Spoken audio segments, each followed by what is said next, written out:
जय श्री कृष्णा, राधे राधे। आइए सुनते हैं मकर संक्रांति से पूरे एक साल तक सुनी जाने वाली पोपाबाई और धर्मराज जी की कथा। एक गांव में एक पोपाबाई रहती थी। जब वह 5 साल की थी तभी से वह नियम से धर्मराज जी का व्रत की कथा सुनती थी और व्रत करती थी।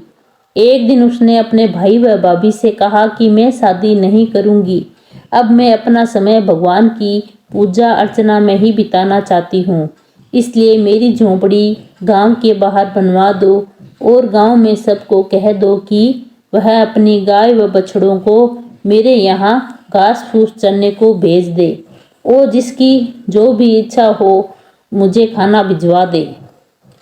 एक दिन नगर का राजा शिकार खेलने जंगल में आया और गांव के बाहर जंगल के पास बनी झोंपड़ी देखकर रुक गया।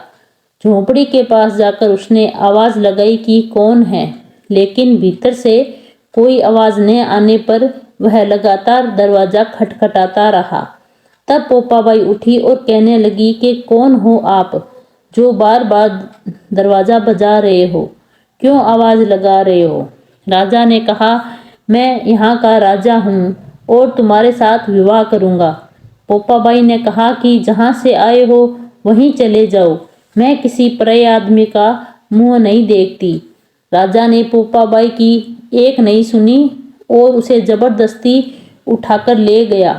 तब पोपाबाई ने राजा को श्राप दिया कि तुम्हारे सारा राजपाट नष्ट हो जाएगा।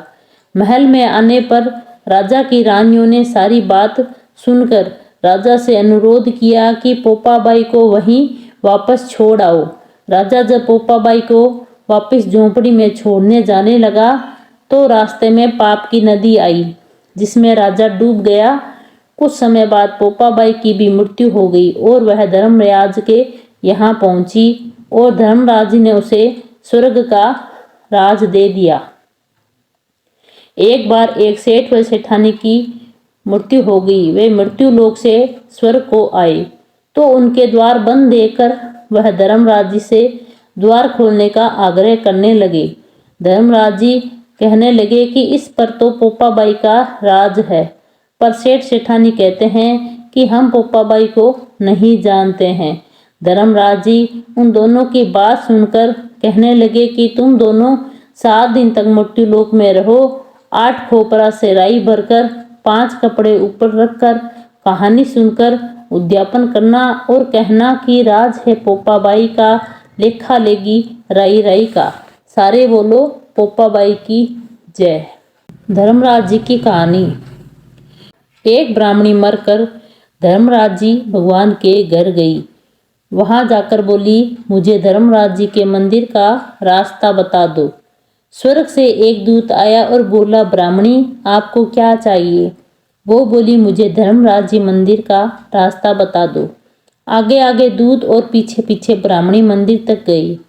ब्राह्मणी बहुत धार्मिक महिला थी।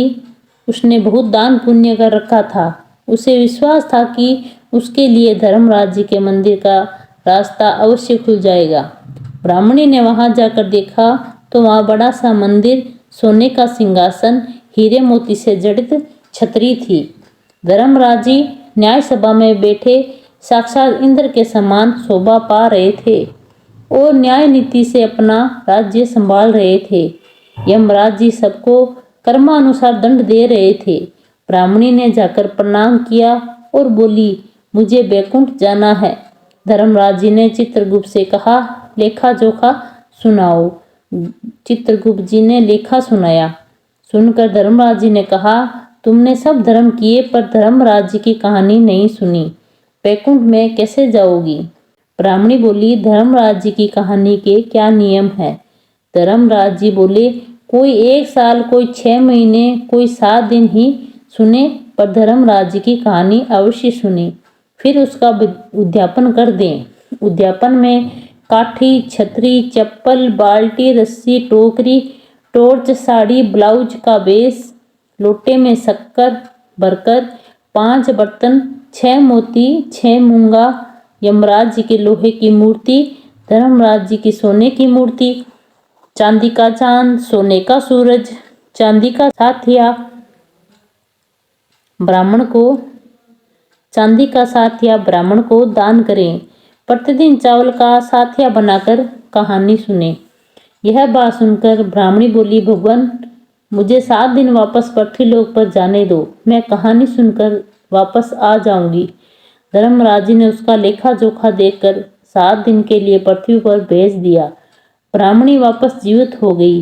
ब्राह्मणी ने अपने परिवार वालों से कहा कि मैं 7 दिन के लिए धर्मराज जी की कहानी सुनने के लिए वापस आई हूँ। इस कथा को सुनने से बड़ा पुण्य मिलता है। उसने चावल का साथिया बनाकर परिवार के साथ 7 दिन तक धर्मराज जी की कथा सुनी। 7 दिन पूरे होते ही वह वापस धर्मराज जी का बुलावा आ गया और ब्राह्मणी को बैंकुट में श्री हरि के चरणों में स्थान मिला। धर्मराज जी व्रत उद्यापन विधि। बैकुंठ चौदस को यह व्रत करें।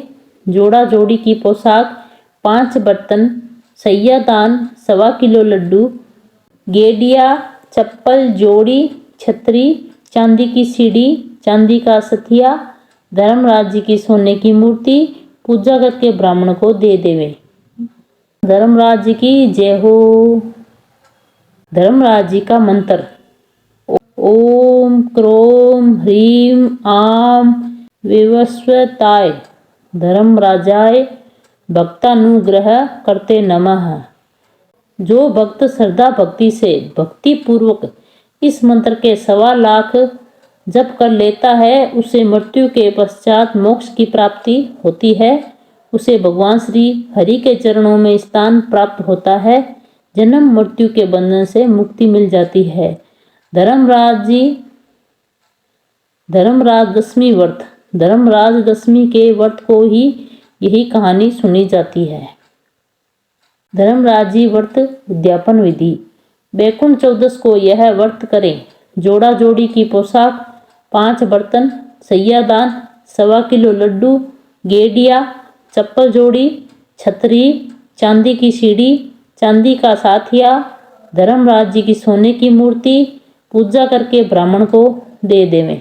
पोपाबाई की कहानी का उद्यापन बहुत ही सरल है, जिसमें मकर संक्रांति जैसे शुभ दिन पर स्नान के बाद पोपाबाई की कहानी सुनी जाती है और कहानी सुनने के बाद राई से भरे गोले, मीठा प्रसाद जैसे लड्डू, सुहाग सामग्री, चूड़ी, मेहंदी, बिंदी आदि और कुछ पैसे किसी पंडित या सासू माँ, ननंद या जेठानी को दान कर दिए जाते हैं।